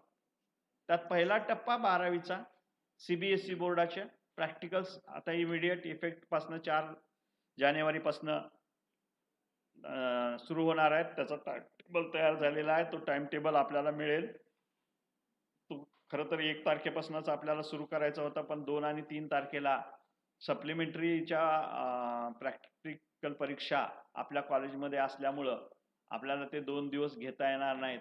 मग आम्ही असं ठरवलं की 4 तारखेपासून आपण ते घेऊया. आपल्याला 1 तारखेपर्यंत कॉलेजमध्ये यायचंय. या ठिकाणी रूम घ्यायच्यात किंवा हॉस्टेलमध्ये आपल्याला जर स्टे पाहिजे असतील तर हॉस्टेलचे फीस भरून हॉस्टेलमधले रूम ताब्यात घ्यायच्यात आणि 2 ते 3 दिवस लातूरमध्ये ह्या परिसरामध्ये एक सामान्यपणे वावरायचं, जेणेकरून आपल्याला इथल्या परिस्थितीशी जुळून घेता येईल. त्याचबरोबर जर आपल्याला काही प्रवासामध्ये ड्युरिंग द कोर्स काही सर्दी, ताप वगैरे आलेली असेल तर तेवढी काळजी आपल्याला 2 ते 3 दिवसाचा क्वारंटाईन पिरियड 4 दिवसाचा तो मिळेल आणि त्या अनुषंगाने थोडंसं आपल्याला इथं स्टेबल व्हायला मदत होईल. त्याच्यामुळं आपल्या सर्वांना आमची विनंती आहे की आपण 1 तारखेपासून या ठिकाणी प्रिमायसेसमध्ये आलं पाहिजे. ज्या विद्यार्थ्यांना ऑनलाईन प्रक्रियेद्वारेच सामील व्हायचं आहे, आणखीनही आम्हाला इथं यायचं नाही आहे, अशा पद्धतीची जी काही विचारणा होती, त्यांच्यासाठी मात्र 12वी स्टेट बोर्डाचे जे मुलं आहेत त्यांना आपण तशा पद्धतीची थोडी एक परवानगी देणार आहोत की तुम्हाला जर आता नको असेल यायचं तर नका येऊ. आणखीन 1 महिन्यानंतर आपल्याला आम्ही इकडं सामावून घेऊ. 1 जानेवारीपासून मग आपले प्रॅक्टिकलचे टाइम टेबल आम्ही देऊ.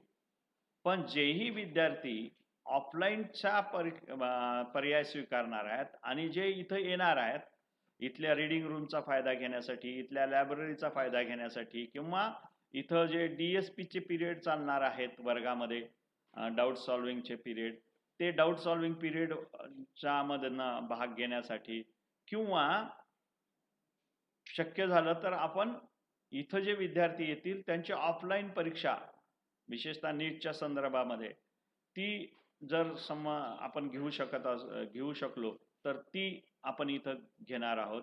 आणि जे बोर्ड सब्जेक्ट आहेत, कारण शेवटी बोर्ड सब्जेक्ट काहीतरी एखादा महिना तरी आपण शिकले पाहिजेत. 1-1.5 महिन्यामध्ये तो कोर्स आपण संपवायचा प्रयत्न करणार आहोत.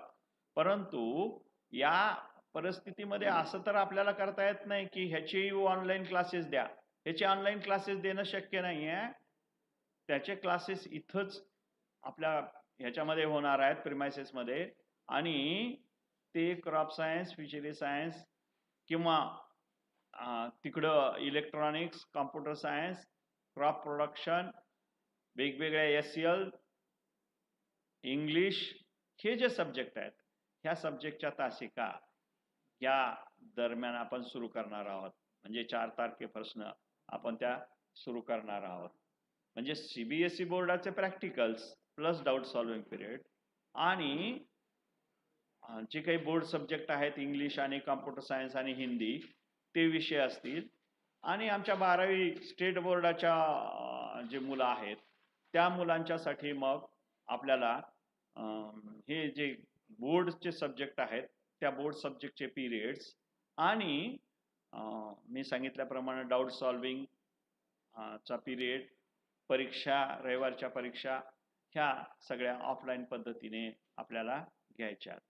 पण जे विद्यार्थी येणार नाहीत, ज्यांना ऑनलाईन पद्धतीनेच आपल्याला ते घ्यायचंय, त्या विद्यार्थ्यांना जे मेजर सब्जेक्ट आहेत, फिजिक्स, केमिस्ट्री, मॅथ आणि बायोलॉजी, या सब्जेक्टचे ऑनलाईन तासिका आता जशा चालू आहेत तशा आपल्याला मिळू शकतात, उपलब्ध होऊ शकतात. ते किंवा उपलब्ध होणारच आहेत, त्यात काय प्रश्न नाही. जे इथं येतील ऑफलाईन, त्या ऑफलाईनच्या विद्यार्थ्यांनाही हे ज्या तासिका आहेत मेन कोर्सच्या, त्या तासिका व्हिडिओ लेक्चर मार्फतच इथं आपण जे रूम घेणार आहात किंवा हॉस्टेल घेणार आहात त्या हॉस्टेलमध्ये थांबून बघायच्यात, किंवा आमच्या कॉलेजच्या प्रिमायसेसमध्ये आपल्याला जे वर्ग किंवा आपला जो बेंच आहे त्या बेंचवर बसून आपण ते पाहू शकता. इथला आमचा वायफायचा वापर आपल्याला त्या दृष्टीनं करता येईल. परंतु हे ऑनलाईनच असतील, ऑफलाईन फक्त बोर्ड सब्जेक्ट असतील. हा एक मोठा फरक लक्षात घ्यायचा. आणि जे विद्यार्थी मग असं वाटतं की मग English, crop science, fishery science जे काही वेगवेगळे आपले कोर्सेस आहेत ते माझ्या लेवलवर मी करू शकतो आणि मला टीचरने शिकवायची आवश्यकता नाही आहे, मी माझं पुस्तक वाचून मी ह्या बोर्डाच्या परीक्षेची तयारी करेन, त्यांनी अर्थात नाही आला तरी चालतंय. ऑनलाईन मेन कोर्सचा जे आहे तो तुम्हाला मिळणारच आहे. या पद्धतीने पहिल्यांदा आपण 12वीचा वर्ग सुरू करतोय. त्याच्यानंतर काही दिवसांनी 11वीचे वर्ग मग सुरू होतील आणि त्याच्यानंतर मग काही दिवसांनी इन्स्पायर बॅच सुरू होईल. म्हणजे जशी सिच्युएशन आपल्याला परमिशन देईल आणि सिच्युएशन जर बेटर आणि बेटर होत गेली, फारसे काही परिणाम, वर्स्ट परिणाम त्याचे आढळले नाहीत किंवा शासनाच्या सूचना तशा पुन्हा कॉलेज बंद करण्याच्या जर निघालेल्या नाहीत, तर आपण हे टप्प्याटप्प्याने वर्ग सुरू करणार आहोत. पण आता माझे जे अनुभव आहेत ते अनुभव आपल्याशी शेअर करताना मला खूप आनंद होतोय की आपण या महाविद्यालयामध्ये जवळपास म्हणजे 1000 विद्यार्थ्यांची नीटची परीक्षा घेतली. 1000 विद्यार्थी होते आपल्या प्रिमायसेसमध्ये. किंबहुना शाहू कॉलेजचा जो बस स्टँड जवळचा जो प्रिमायसेस आहे तिथंही 1000 विद्यार्थी होते आणि संपूर्ण लातूरमध्ये जवळपास 18,000 विद्यार्थ्यांच्या आसपास विद्यार्थ्यांनी परीक्षा दिली ती. पण त्या परीक्षेच्या साठी मुलं एकत्र आले म्हणून त्याच्यानंतर कुणाला कोविड झाला किंवा कोरोनाचा प्रादुर्भाव झाला असं एकही उदाहरण घडलेलं नाही. त्याच्यानंतर वेगवेगळ्या रिझल्ट्स लागले आपल्याला आणि त्या रिझल्टच्या बाबतीतही आम्ही जेव्हा पाहतो की इथं आपण ग्रुप फोटोज काढले, विद्यार्थ्यांचे सत्कार केले, अगदी पालकांचे सत्कार केले त्यांना बोलवून, आणि एका मोठा गट विशेषतः नीटचा रिझल्ट लागल्यानंतर फारच मोठ्या संख्येने ते विद्यार्थी आणि पालक इथं आलेले होते. या सगळ्यांना एक आपण सगळी ही जी कोरोनाच्या स्थितीत पाळायच्या ज्या गोष्टी आहेत म्हणजे फिजिकल डिस्टन्सिंग, त्याच्यानंतर सॅनिटायझेशन, मास्कचा वापर, ह्या सगळ्या गोष्टी केल्यामुळं कुठलाही परिणाम आपल्याला वेगळा त्याच्यामधनं समोर आलेला नाही आहे. म्हणजे आपण अनुभव घेतलेला आहोत आणि त्याच्यावरनं मला असं वाटतंय की आता आपण थोडीशी म्हणजे या बाबतीत रिस्क घेणं आवश्यक आहे आणि त्याप्रमाणे इथं यायला पाहिजे. दुसरी अशी गोष्ट आहे की जो आपला एक संधी आलेली आहे, आपल्याला फार मोठी संधी आहे मित्रांनो. आमच्या 12वीच्या विद्यार्थी मित्रांना मी सांगतो, एक तर तुम्ही जर आतापर्यंत जेही ऑनलाईन क्लासेस आहेत, अगदी कोचिंग क्लासेस, अगदी कॉर्पोरेट कोचिंग क्लासेस ॲलन सारखे किंवा आकाश सारखे जरी विचार केला तरीही त्यांच्या तुलनेमध्ये आपण जी सिस्टीम वापरली, इथं वर्गामध्ये व्हिडिओ रेकॉर्ड करायची, बोर्डावर सर शिकवत असताना तो रेकॉर्ड करणे, आणि तुम्हाला एक क्लासरूम टीचिंगचा फील देणे, ही अफलातून गोष्ट आपण करू शकलेलो आहे. त्याच्यासाठी 8 ते 10 वर्ग खोल्यांचं रूपांतर आपण स्टुडिओमध्ये केलं. अगदी मोठमोठे कमर्शियल जे लग्न किंवा मोठ्या कार्यक्रमामध्ये वापरले जाणारे जे व्हिडिओज असतात, म्हणजे ते त्याला काय म्हणतो आपण, कॅमेरेज असतात, ते कॅमेरेज आपण वापरलेले आहेत त्या ठिकाणी, व्हिडिओ कॅमेरेज. आणि रियल वर्गात टीचिंगचा फील तुम्हाला देण्याचा प्रयत्न केलेला आहे. दुसरी सर्वात महत्वाची गोष्ट आहे की आपला अभ्यासक्रम अत्यंत सुनियोजित पद्धतीने आपण आतापर्यंत संपवत आलेला. आता जरी समजा आपला अभ्यासक्रम अगदी जानेवारी एंडला जरी झाला, तरी तिथून मे अखेरपर्यंत जवळपास आपल्याला 4 ते 5 महिने मिळणार. अगदी जून महिन्यात जरी नीटची परीक्षा झाली तरी लक्षात घ्या. आणि 5 महिन्यामध्ये आपण खूप छान पद्धतीने या परीक्षेची तयारी करू शकतो. आणि त्या दृष्टीनं आपला एक जो काही सगळ्या मॉकच्या फर्स्ट लॉटमध्ये आपल्या महाविद्यालयाची मुलं असली पाहिजेत, ते आपल्याला दिसून येईल. तो फायदा आहे नक्कीच. आता 12वीचे जे आमचे जेवढेही विद्यार्थी आम्ही बघतोय, तर ते सगळ्यांचे आणखीन बऱ्याच ठिकाणी तर क्लास म्हणजे व्यवस्थित सुरूच नाही आहेत. काही ठिकाणी सुरू झालेले आहेत ऑनलाईन, ते घरून शिक्षक शिकवत आहेत आणि अत्यंत छोटे छोटे म्हणजे व्हिडिओज आहेत, अगदी 15 ते 20 मिनिटाचे. आणि त्याच्यामुळं त्यांचा अभ्यासक्रम खूप स्लो चालू आहे आणि तो संपवायला खूप दिवस लागतील, किंवा परीक्षेच्या तारखा जाहीर झाल्यावर खूपच घाईघाईनं शिकवतील. आपल्याला तसली घाई करायची अजिबात आवश्यकता नाहीये. आणि आमच्या सीबीएसईच्या विद्यार्थ्यांना तर एम्स बॅचच्या आणि म्हणजे IIT बॅचच्या विद्यार्थ्यांचा तर बराचसा अभ्यासक्रम संपलेला आहे. फक्त थोड्या काही अभ्यासक्रम शिल्लक आहे, तोही लवकरच संपेल. म्हणजेच याचा अर्थ अभ्यासक्रम संपण्याच्या बाबतीत सुद्धा आपण फार पुढे आहोत. संपूर्ण लॉकडाऊन मध्ये एकही दिवस आपण रेस्ट घेतली नाही आणि इथं पोलिसाच्या लाठ्याकाठ्या खाल्ल्या. अगदी कर्फ्यू 10 वाजता सुरू होतोय, तर आपण सकाळी 6 ते 9, 9:30 पर्यंत व्हिडिओ लेक्चर्स रेकॉर्ड केले आणि तुम्हाला देण्याचा प्रयत्न केला. म्हणजे खंड पडणार नाही याची काळजी आपण पुरेपूर घेतलेली आहे. आणि हेच एक बेनिफिट, हीच एक संधी असते इतरांच्या पुढे जाण्याची. ती संधी आपल्याला घ्यायची आहे आणि त्याच्यासाठी म्हणून हे सुद्धा ऑफलाईनचे वर्ग आपल्याला तातडीनं सुरू करणं आवश्यक आहे. तर या अनुषंगाने आपण सर्वजण या अँगलनी या सगळ्या सिच्युएशनकडे पाहाल आणि मिळालेली जी संधी आहे त्या संधीचा फायदा घ्याल असं मला प्रामुख्याने वाटतंय.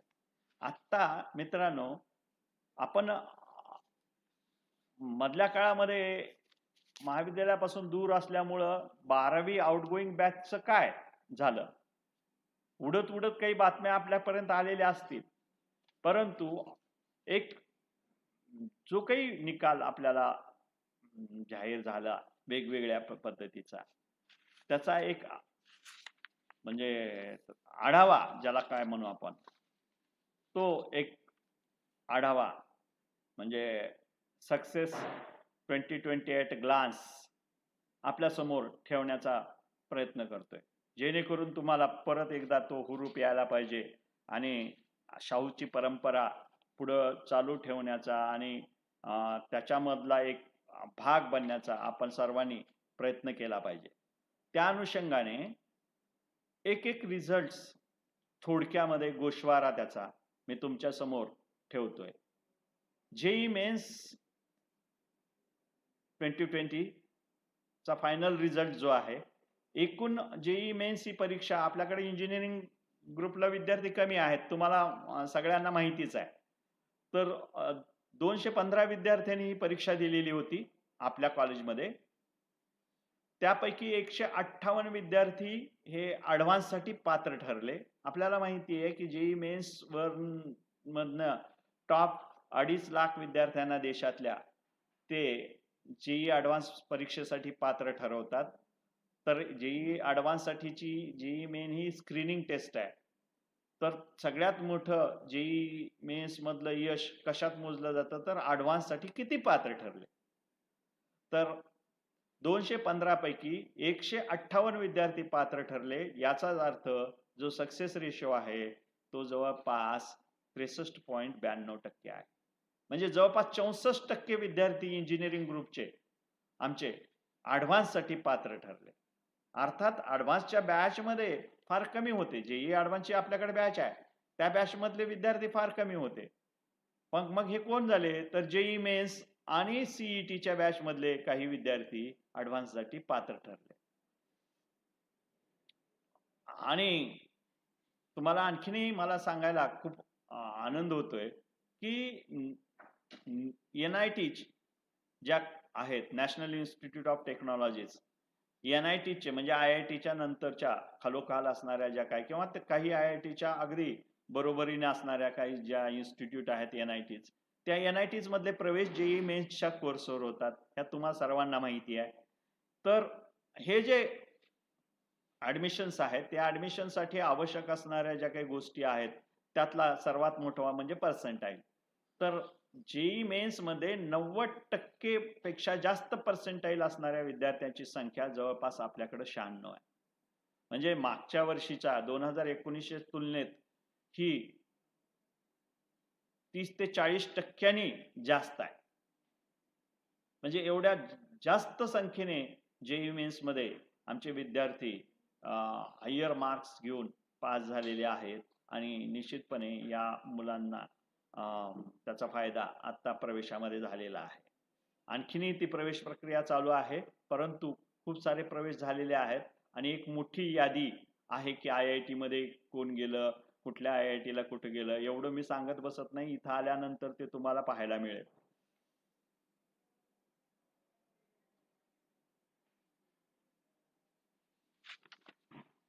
त्याच्यानंतर IIT बॅच मध्ये 64 विद्यार्थी होते, म्हणजे 65 विद्यार्थी होते. त्यापैकी एक विद्यार्थी ॲडव्हान्ससाठी पात्र ठरला नाही, परंतु 64 विद्यार्थी जेईई मेन्स मधनं IIT बॅचचे पात्र ठरले आणि त्यापैकी जवळपास 31 विद्यार्थ्यांना IIT चा रँक मिळाला, रँक मिळाला आणि त्यांचे प्रवेश IIT मध्ये झालेले आहेत. किंवा त्याच्यापैकी काही जणांनी अर्थात चांगली बँच मिळाली नाही किंवा IITचं नवीन कॉलेज मिळालं म्हणून NIT जुन्या NIT मध्ये आपल्याला पाहिजे ती बँच मिळाली, तर जेईई मेन्स मधनं प्रवेश घेतलेला आहे.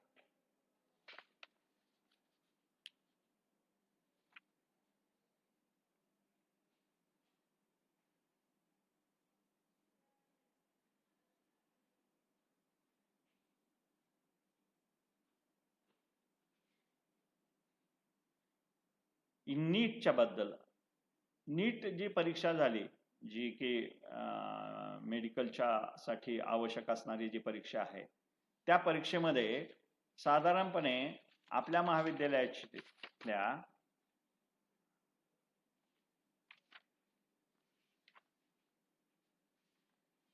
नीटचं कुठं आहे रे?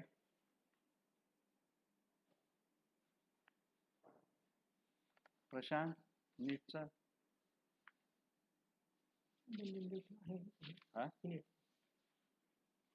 मोनिटर सुद्धा आहे का? हा, कुठं आहे? एकूण बसलेले विद्यार्थी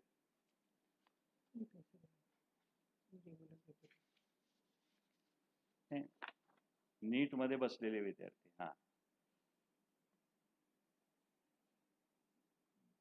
म्हणजे आपल्याकडे नीटसाठी 2300 विद्यार्थ्यांची ही एनरोलमेंट होती, परंतु त्याच्यापैकी आपल्याला जो निकाल मिळालेला आहे तो 1941 मुलांचा मिळालेला आहे. आणि त्याच्यापैकी असं जर बघितलं आपण तर 650 म्हणजे 720 मार्काची नीटची परीक्षा होती, हे आपल्या सर्वांना माहिती आहे. 720 पैकी 650 किंवा त्याच्यापेक्षा जास्त गुण मिळालेल्या विद्यार्थ्याची संख्या 32 आहे. अर्थात त्यात फ्रेशरची संख्या त्रिमंडस आहे.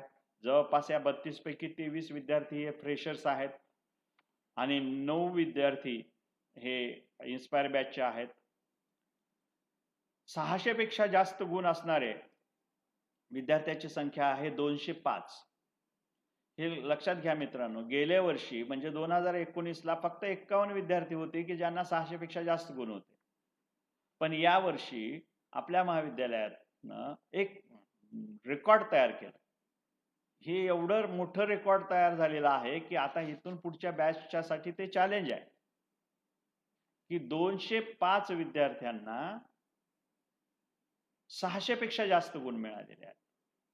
म्हणजेच याचा अर्थ लक्षात घ्या की तुमच्या समोर आता कुठल्या प्रकारचं चॅलेंज आहे की ज्या चॅलेंज म्हणून तुम्हाला ते स्वीकारायचं आहे आणि तुम्हालाही तशा पद्धतीने ते यश मिळवायचं आहे. एवढंच नाही तर यावर्षी मार्काच्या बाबतीतही रेकॉर्ड झालेला आहे. आपल्या महाविद्यालयाचा अभय चिल्लरगे हा जनरल ग्रुपचा म्हणजे मॅथ, फिजिक्स, केमिस्ट्री आणि बायोलॉजी असे विषय असणारा सी डिव्हिजनचा विद्यार्थी, या विद्यार्थ्यांनी एक रेकॉर्ड केलं. 720 पैकी 705 गुण मिळवून तो महाविद्यालयात पहिला आला. देशामधल्या टॉप 50 मध्ये त्याचं नाव आहे. महाराष्ट्रामध्ये सुद्धा तो 4थ्या क्रमांकावर आहे. तसा महाराष्ट्रामध्ये एकच विद्यार्थी त्याच्यापेक्षा पुढे आहे, 710 मार्कवाला. परंतु बाकीचे जे 2 विद्यार्थी आहेत त्यांनाही 705 गुणच आहेत. फिजिक्स मध्ये सेम पर्सेंटाईल आहे, केमिस्ट्री मध्ये सेम पर्सेंटाईल आहे. कदाचित जन्मतारखेच्या वर जेव्हा टाय ब्रेक झाला तेव्हा जन्मतारीख ज्याची जास्त आहे त्याला वरचा रँक मिळतो, त्या पद्धतीने ते रँक असतील. मग तशा अर्थाने जर मार्काच्या दृष्टीने बघितलं तर 2ऱ्या क्रमांकाचा विद्यार्थी आपला महाराष्ट्रातून तो आलेला आहे. इवन अभय चिल्लरगेचा प्रवेश जो आहे तो एम्स मध्ये झालेला आहे. एम्सच्या बाबतीतला जो निकाल आहे, आपल्याला माहिती आहे का आपल्याकडे एक एम्सची बॅच होती. एम्सची बॅच सुरू करताना एक असा एक होता की एम्सच्या कॉलेजेसमध्ये आमचे विद्यार्थी गेले पाहिजेत, आणि दुसरं असं होतं की एम्सची परीक्षा वेगळी होत होती त्यावेळी आणि त्याचा अभ्यासक्रम वेगळा होता, त्याचा परीक्षेचा फॉर्मॅट वेगळा होता. आणि नीटच्या फॉर्मॅटची तयारी करताना एम्सचं तेवढं पाहिजे तेवढं यश आपल्याला मिळत नव्हतं. मग खास एम्सवरच आपण कॉन्सन्ट्रेट करावं आणि एम्स मध्येही तशाच पद्धतीचं यश मिळवावं म्हणून आपण तशी बॅच ती स्क्रीनिंग टेस्ट मधनं घेतलेली होती. परंतु मधल्या काळामध्ये गेल्या वर्षी ते एम्सची स्वतंत्र परीक्षा रद्द करण्यात आली. नीट मधूनच एम्सचे प्रवेश होणार असं जाहीर केलं आणि त्या अनुषंगाने खूप आम्हालाही उत्सुकता होती की आमच्या मुलांना काय होईल. तर आता जेव्हा आम्ही एम्सची पहिली प्रवेश यादी बघितली तर पहिल्या प्रवेश यादीमध्ये आम्ही बघतो तर 30 विद्यार्थी आपल्या कॉलेजचे एम्सच्या वेगवेगळ्या कॉलेजेसमध्ये लागलेले आहेत. त्यापैकी अभय चिल्लरगे हा दिल्ली एम्सला लागला, एम्स दिल्लीला लागला आणि ती एक परंपरा दरवर्षी एक का होईना मुलगा दिल्ली एम्सला पाठवायची आपली टिकून राहिलेली आहे. त्याच्यानंतर एम्स जो भोपाळ साधारणपणे नंबर 2 वर जे एम्स कॉलेज आहे, त्या एम्स भोपाळला आपल्या महाविद्यालयातल्या 12 विद्यार्थ्यांचा प्रवेश झालेला. हे लक्षात घ्या की एम्स भोपाळमध्ये 100 जागा आहेत. 100 पैकी 12 जागा महाराष्ट्रानं नव्हे, महाराष्ट्रातल्या शाहू महाविद्यालयाने घेतलेल्या आहेत. म्हणजे एकाच महाविद्यालयातले 12 विद्यार्थी 100 पैकी एखाद्या मेडिकल कॉलेजमध्ये एम्स सारख्या असणं हे एक मोठं रेकॉर्ड यावर्षी आपल्या विद्यार्थ्यांनी तयार केलंय. एवढंच नाही तर इवन एम्स नागपूरला सुद्धा आपल्या पहिल्या यादीमध्ये 9 विद्यार्थ्यांना प्रवेश मिळालेला आहे. म्हणजे तिथेही 100 पैकी जवळपास 10% जागा ह्या आपल्या महाविद्यालयातल्या विद्यार्थ्यांनी घेतलेल्या आहेत. म्हणजे तिथे एक मोठाच्या मोठा गट आपल्या कॉलेजचा गेलेला आहे.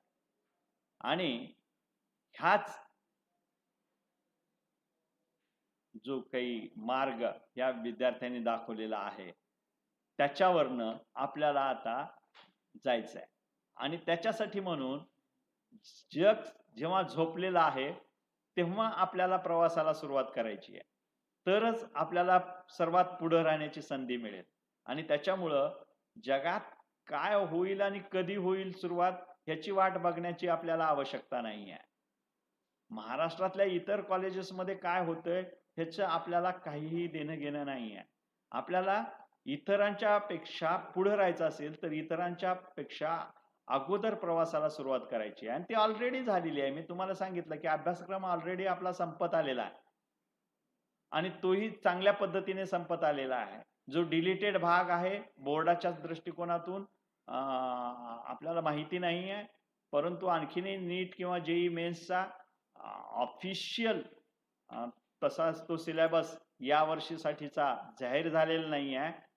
पण तरीही आपण गृहीत धरतोय की तो पूर्ण विनीत जोशीच्या म्हणण्याप्रमाणे पूर्ण सिलेबस असणार आहे आणि राहिलेले टॉपिक सुद्धा आम्ही ते कंप्लीट करण्याचा प्रयत्न करणार आहोत लवकरात लवकर. याचाच अर्थ असा आहे की आपण सर्वांच्या पुढे आहोत, आपल्याला पुढेच राहायचंय आणि अशाच प्रकारचं यश आम्हाला या ठिकाणी मिळवायचंय. हे झाले थोडक्यात काही आहे. जेई ऍडव्हान्स मध्ये सुद्धा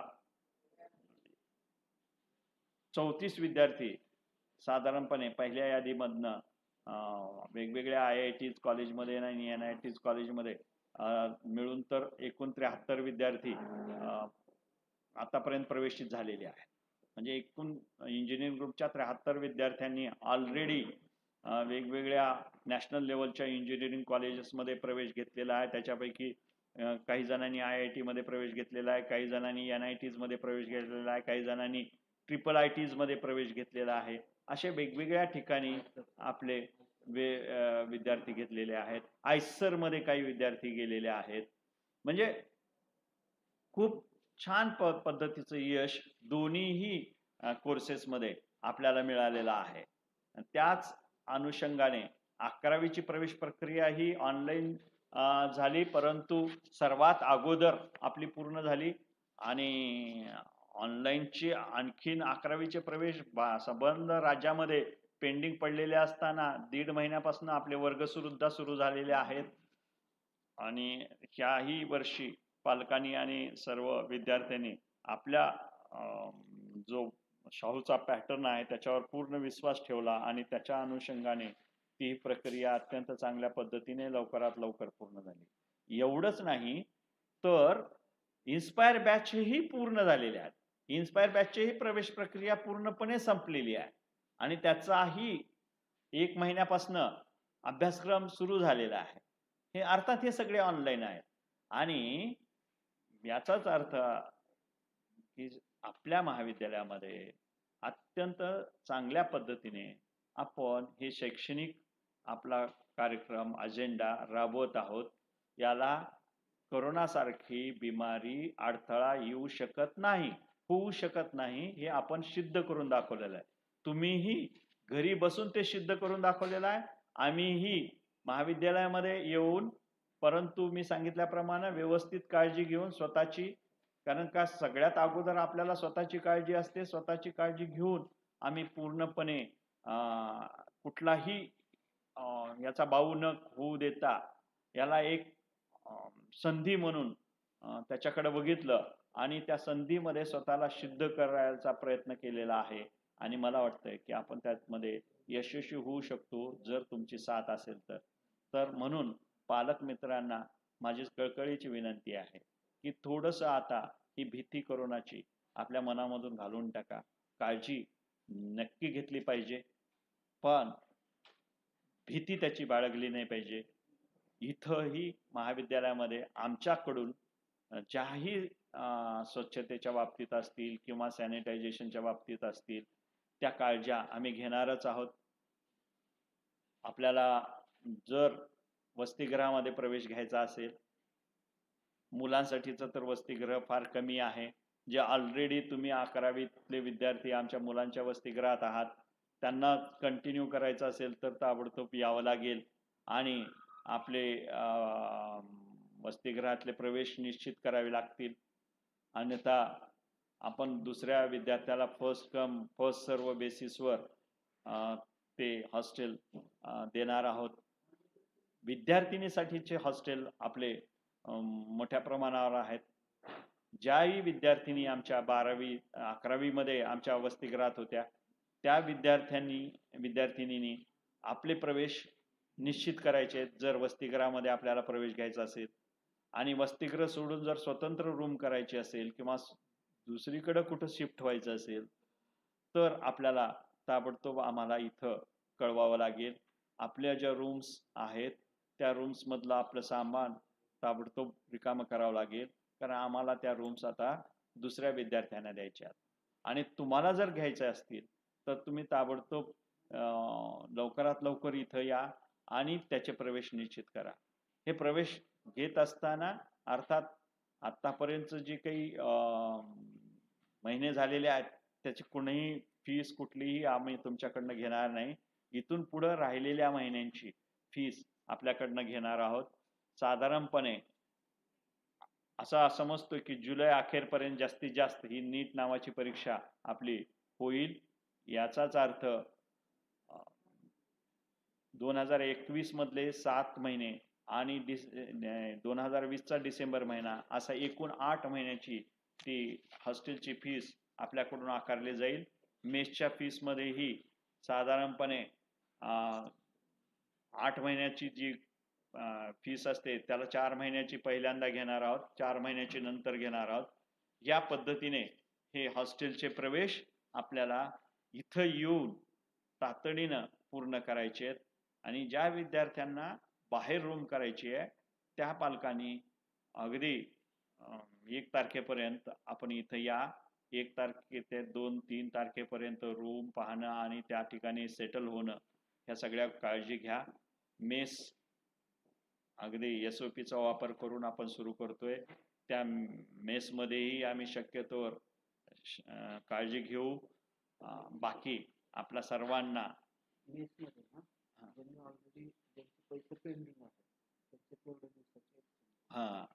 मेसच्या बाबतीतही एक सर मला कल्पना देत आहेत की मागच्या वर्षी इन बिटवीन आपल्याला थोडंसं ते बंद करावी लागली. समजा मेस तुम्ही मे अखेरपर्यंतचे पैसे भरलेले असतील आणि आपण साधारणपणे मार्चला ती बंद केलेली आहे, तर एप्रिल आणि मे या 2 महिन्याची जी आपली फीस आमच्याकडे बाकी आहे त्या अनुषंगाने मेसमधली ते 2 महिन्याची आपल्याला भोजन व्यवस्था केली जाईल आणि राहिलेली महिन्याची फीस पुन्हा आपल्याला भरावी लागेल.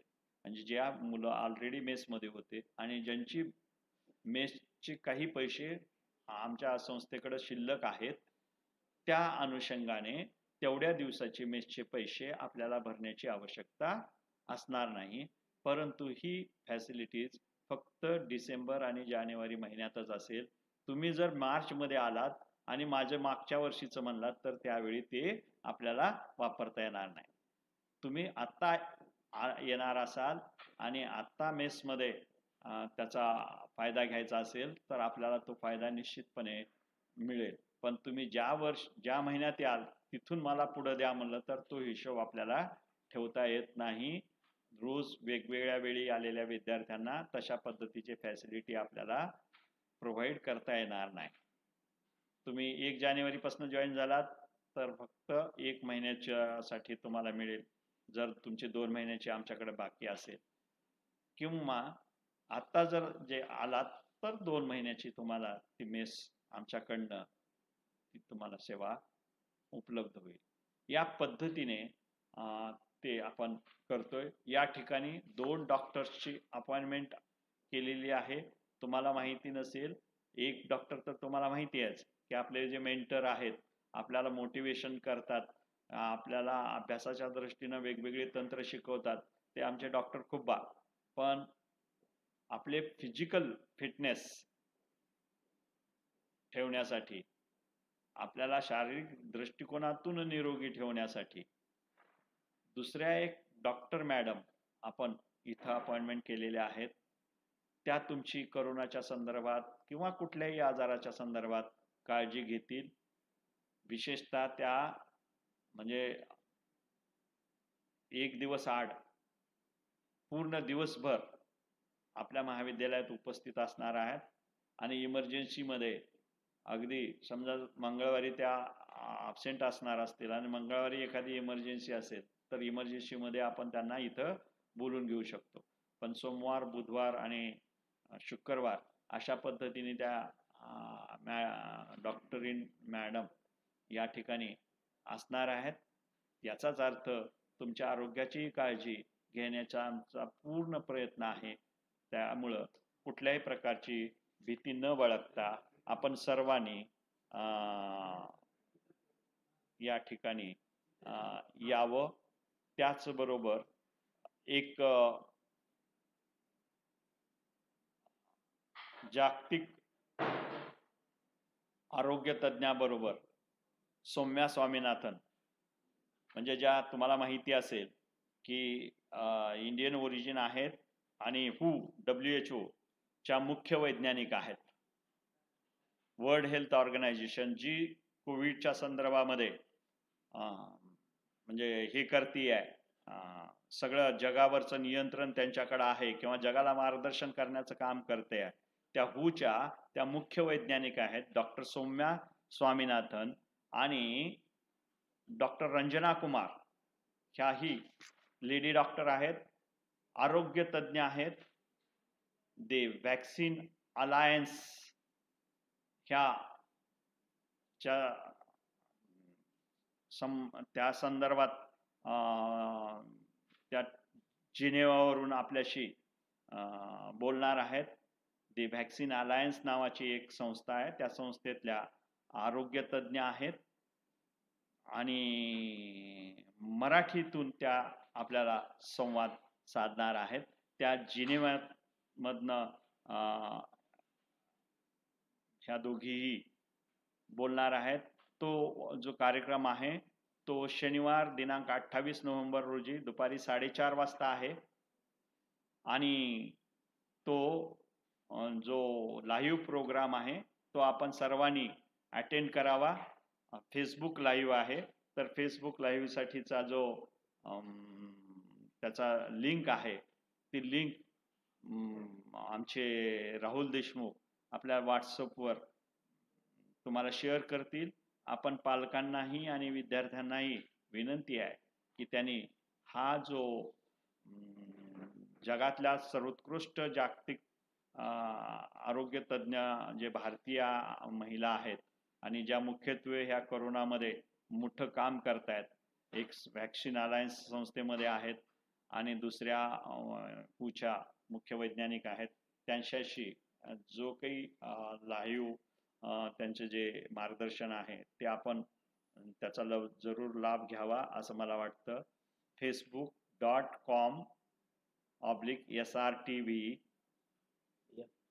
L1 अशी ती एक वेबसाईट म्हणजे लिंक आहे. facebook.com/SRT म्हणजे स्वामी रामानंद तीर्थ विद्यापीठ SRTV L1 या वेबसाईटवर 28 नोव्हेंबरला शनिवारी 4:30 वाजता हा लाईव्ह प्रोग्राम आहे, तो आपण सर्वांनी जरूर पाहावा, ऐकावा अशी महाविद्यालयातर्फे आपल्या सर्वांना विनंती करतो. या ठिकाणी थांबतो आणि आपले सहकारी आमचे पर्यवेक्षक संजय बिराजदार सरांना विनंती करतो की त्यांनी कार्यक्रमाचं आभार प्रदर्शन करावं. संजय बिराजदार सर.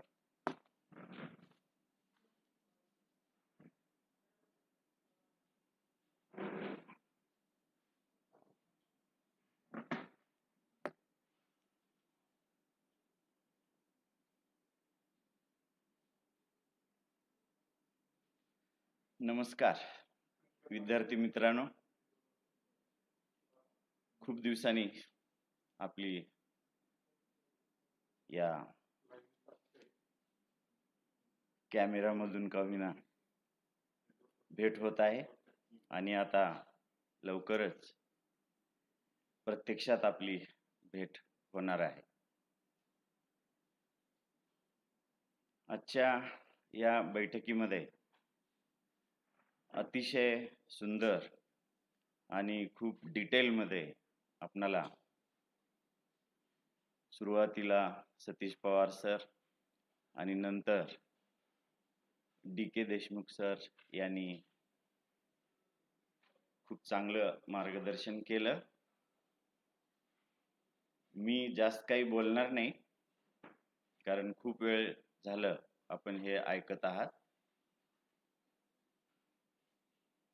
सध्या मी या आपल्या कॅम्पसमध्ये सुपरवायझर म्हणून काम करत आहे. तर मी आपल्या सर्वांवर सुपरविजन ठेवणार आहे. लक्षात ठेवा, आत्ताच आपणाला सांगितल्याप्रमाणे आपण सर्व नियम व्यवस्थित पाळतात का नाही, ह्या सर्वांचं ऑब्झर्वेशन आणि सुपरविजन मी करणार आहे. आणि प्रत्येक ठिकाणी या कॅम्पसमध्ये आपण वावरत असताना एकदम शिस्तीमध्ये असलं पाहिजे. दिलेल्या नियमांचं पालन काटेकोरपणे केलं पाहिजे. ह्या सर्व गोष्टीचं भान ठेवून आपण राहा. माझं लक्ष आपल्या सर्वांवर असणारच आहे. विद्यार्थी मित्रांनो, खूप दिवसापासून मी पाहतोय इथं आपले आई वडील चौकशी करण्यासाठी येतात, विचारतात. त्यांना आपली एवढी काळजी आहे आणि ऑफलाईन कधी सुरू होणार आहे याची चौकशी करतात. आणि तो दिवस आता जवळ येत आहे. आपल्या सर्वांचं निश्चितच स्वागत असणार आहे. तरी कृपया जे काही गाईडलाईन्स आलेले आहेत DYD ऑफिसमधून, बोर्डाकडून, याचं पालन करून आपल्या सर्वांचं इथं स्वागत असणार आहे. या आतापर्यंत आपण जे या टर्म मध्ये झालेल्या जो पोर्शन आहे त्याचा डिटेल अभ्यास केलाच असेल असं गृहीत धरतो. परीक्षा वेळोवेळी आपण दिलेल्या असणारच. आणि आता इथून पुढे मोस्ट ऑफ द सिलेबस संपलेला आहे. जे काही पार्ट राहिलेला आहे तो आपण लवकरात लवकर कंप्लीट करू. आणि प्रॅक्टिस एक्झाम्स जे लागतात ते फार महत्त्वाचे असतात, तर त्यावर आपण सर्वजण लक्ष केंद्रित करू. शेवटी आजची बैठक व्यवस्थित पार पाडण्यासाठी जे मार्गदर्शक म्हणून आपणाला लाभले आपले आदरणीय सतीश पवार सर, त्यांचं मी आभार मानतो. आपले दिलीप देशमुख सर, त्यांचं पण मनापासून आभार मानतो. या बैठकीसाठी जे व्यवस्था लागते, कॅमेरा असेल किंवा इतर काही सोयी असतात, याची सोय करण्यासाठी आपले शकूर शेख, प्रशांत कुलकर्णी यांनी मदत केली, त्यांचे आभार मानतो. जे काही इन्फॉर्मेशन डेटा आपणाला लागतो आपणाला प्रोव्हाइड करण्यासाठी, ते सर्व वेळोवेळी लवकरात लवकर काढून दिल्यामुळं बंडू कुलकर्णी, सिराज शेख दयानंद नेलापल्ले आणि नेहमी आपल्यासाठी जे सतत व्हॉट्सअपवर कॉन्टॅक्टमध्ये असतात ते राहुल देशमुख सर, या सगळ्यांचे ही बैठक चांगली पार पाडण्यामध्ये हातभार आहेत. या सगळ्यांचं मी आभार मानतो आणि आजची बैठक संपली हे जाहीर करतो. नमस्कार.